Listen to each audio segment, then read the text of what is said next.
I have a question for the men. Do you guys still want to get married? I think what you're asking is, do you want to be married? And I think that a lot of men would say, yes, I do want a partner to spend my life with. But when you say, do you want to get married? I'm not sure if you're keeping in mind all these extra steps that come before The and marriage, the yeah. possible ones after. Here's a guy living in a cardboard box with his ex-wife in his house with other men. You have to keep in mind that happens with roughly 1/3 of new marriages, and that's only for the men who have the opportunity to get married, which is contingent upon a bunch of steps that have changed quite a bit over the years. So, in order to get married, you have to date, and in order to date, you have to work and make money, and in order to work and make money, you have to go to school, and men have been facing a lot of new difficulties in all of these areas over the last few decades. So, do I want to have a partner? Yes. But do I want to go through all of this again?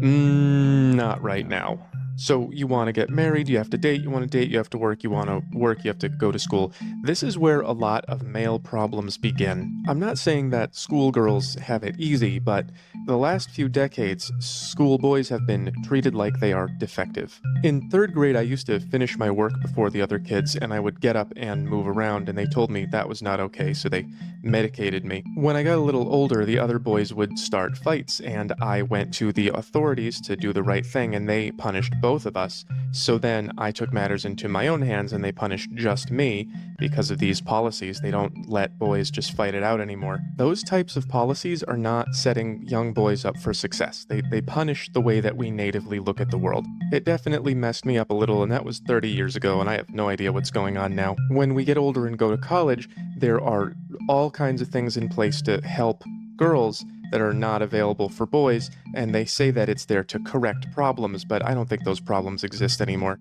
So, as we are accumulating what we need to succeed in life, boys are getting less of a head start than they used to, which is, I think, one of the contributing reasons for why they say they have Peter Pan syndrome and they never grow up. I think it starts here. When we get into the workplace, there are similar programs that benefit women and not men. And that's an issue because women want to make equal money to men, but then they also want men to make more and support them, and you can't. That's a bar right there. You know, there's nothing wrong with a woman making as much money as a man. But the thing is, as some things have changed, what women want has not changed. I don't care if she makes $200 million. Now, if you're lucky and you're like ASAP Rocky with Rihanna, she makes $1 billion. You may be lucky and she pays your bills. But at what cost? Even then, I still believe ASAP Rocky, if he really feels that, manly ego, even if she makes more money than him, I still believe he might be still paying the bills, even if she makes 1,000 times more money than he does. But this, I like the way he breaks it down because it takes you from where it all begins. Because when women wonder why men don't want to get married anymore, they are talking about the finish line. Like, okay, I'm ready for marriage. Where are all the good men who should marry me? But it's like the man's journey to marriage starts all the way from school, and then he has to make money to provide for her, but she's also making money not to provide for him, but she's making money for her own good. But she has all these expectations, but you shouldn't have any expectations for her because you are equal. So man, I like the way he breaks it down, but let's get back into it. Have both. Additionally, the culture has become very inhospitable towards men, and again, the way that men communicate and behave. And I don't know if you've noticed, but the economy is getting pretty bad, and even though that affects everybody, men are the ones who are expected to pay. So this puts us at an increasing disadvantage comparative to women as we age. Then when we get out into the dating world, if you don't have any money, that's going to be a problem. Yeah. If you can't compete on the dating apps, which most men cannot, that's going to be a problem.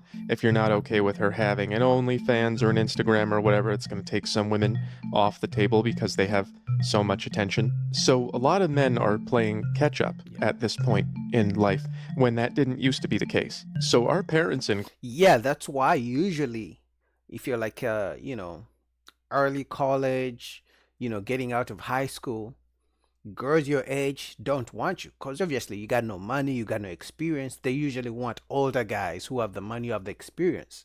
Now after some time, once you keep leveling up, career, money, after college, all those things, getting a skill, once the older guys, they can't get the older guys to settle down with them. Now later on they may come back. Oh, you know what, Johnny used to like me in high school, Johnny used to like me in college.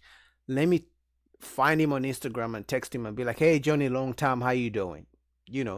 But by that time, Johnny probably doesn't care anymore because he has gone through like 1,000 heartbreaks. So the last thing he's gonna do is listen to Sarah who didn't give him a time of day in high school or in college. Grandparents did not have any of these problems. They just sort of grew up, got jobs, and married whoever was nearby. Have you ever thought of it like, would your mother have married your father if she had Tinder? Would she have chosen him? No. There's stuff going on in these phases of life for us that would have been unheard of even one generation ago. I once had a job where I worked with a girl. We had the same job. I had more experience. We had layoffs, and later she matched with me on Bumble and came to hook up. And I said, would you like to continue doing this? And she told me that I didn't have my life together enough. We were living in the same place, in the same job market, and we came from the same job, and I had more experience. And she was getting $120K a year to do some like women's leadership job or something, and I was driving for Uber. So that happens like so many times. Like women can be attracted to you and they'll have like a short fling with you, hang out with you and stuff like that. But at the back of their mind, they know you don't make good money. They know you are not ready for marriage because you don't have your shit together. But they are physically attracted to you. So they'll be with you while on the side they look for the guy who has all the benefits. And then you wake up, you think you guys have been in a relationship, and then she switches up on you and you're wondering, everything was good with us, what happened? No, it's because the whole time she was physically attracted to you, but you got no money. Like, she sees what type of dates you take her to. She sees all the cheap gifts you give her. All you do is call and text her to profess your love, but you don't take her on expensive dates, trips, nothing. But there's this other guy who's older than you, who has all the money. And then 3 months later, she's getting married and you're wondering, we were just in a relationship. How quick did you move on? He has been around the whole time. I think a lot of people are really underestimating how much easier this makes things. So then if you can actually get to this point, you as a man, you have to take everything that you've managed to put together over the course of your life and put it all on the table for someone who is probably not doing the same. Even though women are not having a hard time in the workplace, men are still generally expected to provide. Yeah. While women generally keep more of their money for themselves. We've all heard, my money is my money, his money is my money. I found this great little video about that. But I just have a quick question. My husband won't see all of my accounts, right? I have like 8 different bank accounts, but my husband only knows about 2 of them. I've just been secretly saving for years in case I ever need to. Oh, no, say no more. I don't need to see those statements. So as far as I'm concerned, they don't exist. Yeah, so I don't love the idea that my wife might be hiding money. Of course, I'm not allowed to do that. All of my money has to be on the table. And there's about a 1/3 chance that you're going to be taking it to party with other dudes in the house that I bought for you. Divorce laws. That usually happens after divorce. So when women say, why a man scared of marriage, I don't want to get married anymore, usually the divorce laws, honestly. Because it's like, do you know what hurts most men? Is a man getting his house, buying a house, he's paying mortgage, so he gets married, the woman comes into his house, they have kids, but when it comes for divorce, the man is kicked out of the house. And then she stays in the house with the kids, but then she can even bring in new guys to have intimacy with in the house he bought, he still pays for, because just because he's divorced, it doesn't mean he stops paying for the house. He still needs to pay for the house because the kids live there. So I think that more than anything makes most guys think about marriage and they're like, you know what, it's not a good deal, I'm not taking it. have changed too. You used to need a really good reason to get divorced, but now it can happen just because someone is not happy. They Yeah. even write songs about it. Check this out. I have to mute it for copyright. I'll read it to you. Might be the only guy who didn't send me hearted eyes in reply to my latest story. We work well on paper. We don't argue. We don't fight. But lighting scented candles just won't relight up our fire. And right there she goes, ah. It ain't that bad. It's just not what I wanted. Don't want to live this life half-hearted. Hang on, here it comes. I want fireworks and flames. Don't want safe, tame, practical. That ain't enough. That ain't love. This is the squircle of unconsciousness. It represents how people don't know how relationships work, and so they think the relationship is going to go like this, and then it turns a Yeah. corner. I think she's at the dissatisfied part. You can't have everything is exciting all the time. Good choices are boring. No relationships are going to be fun the whole time. They're all going to have spots where there's no fire. But she don't want safe, tame, practical. That ain't enough. That's not even love. Look how passionate she is about dumping her husband. That's real, I can spot a faker. And she even sings about other men giving her googly eyes on her Instagram stories. So this girl is what I would call an excitement chaser. She starts out her new relationships excited, and over time gets bored when they're not chaotic, and then by the time we notice she's bored, she's already got a new guy lined up, and this has pretty nasty effects on us. So your relationship satisfaction is going to change over time, but your stability is not supposed to. That's what marriage is. That's what it's for.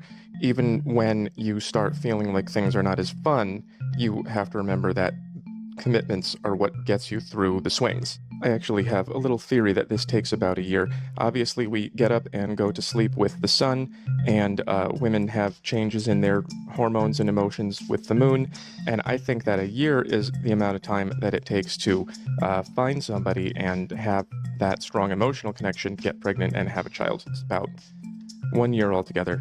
And this girl is making a spiritual experience out of a biological process, and she's allowed to end the marriage over it. So it's not Yeah, man. Most guys are like the no for divorce. I think that scares men more than anything these days. It's like, so you mean to tell me we were fine tonight, but there's a chance tomorrow morning you're gonna wake up, say you are not happy, then leave me, take my kids, take my house that I bought, take half my pension, my retirement. So most guys think about that and like, you know what? I don't know, man. It's not such a fair deal. Now, if I kid you not, if most men would get married today, if the laws were changed and they said if there's divorce, no property sharing, you take what you came with, he takes what he came with. It doesn't matter how long you guys were married. The only thing you gotta do is child support, and that's it. And if the woman works and makes good money, no child support. You guys 50-50 custody. Most guys will get married tonight. I kid you not. But the way things are going, Hallmark broke it down very well. This is what happened to marriage. This is why guys don't want to be married anymore. What you guys think? Was he right? I think he was right on it, especially because he broke it down from where guys start. It doesn't start with love. No, it starts from school, working hard. Because as a man, if you believe in marriage and a family, your journey starts in school.